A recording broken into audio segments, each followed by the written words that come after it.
বায়তুল মামুর মসজিদে ফ্রি কুরআন বিতরণ প্রকল্পের জন্য ফান্ড রেইজিং প্রোগ্রাম অনুষ্ঠিত। গত ৭ মার্চ শনিবার রাতে নিউ ইয়র্কের বায়তুল মামুর মসজিদ অ্যান্ড কমিউনিটি সেন্টারে আল কুরআন দাওয়া সেন্টারের ফ্রি কুরআন বিতরণ প্রকল্পের জন্য ফান্ড রেইজিং প্রোগ্রাম অনুষ্ঠিত হয়।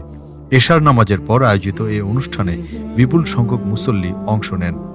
অনুষ্ঠানে প্রধান অতিথি ও প্রধান তহবিল সংগ্রাহক হিসেবে উপস্থিত ছিলেন Muslim Ummah of North America মুনার ন্যাশনাল প্রেসিডেন্ট এবং বায়তুল মামুর মসজিদের খতিব ইমাম দেলোয়ার হোসাইন।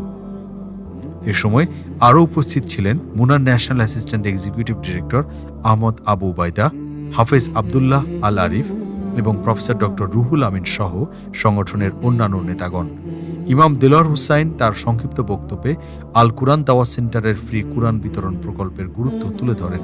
তিনি বলেন, এই উদ্যোগের মাধ্যমে যুক্তরাষ্ট্রের বিভিন্ন পরিবারের কাছে বিনামূল্যে পবিত্র কুরআনের কপি পৌঁছে দেওয়ার লক্ষ্য নিয়ে কাজ করা হচ্ছে। এ মহতী উদ্যোগকে সফল করতে তিনি সবাইকে সহযোগিতার আহ্বান জানান। অনুষ্ঠানে মুনা ব্রুকলিন ইস্ট চ্যাপ্টারের নেতাকর্মী ও স্বেচ্ছাসেবকেরা সক্রিয়ভাবে অংশ নেন। উপস্থিত মুসল্লিরাও উদারভাবে এ প্রকল্পে সহযোগিতা করেন।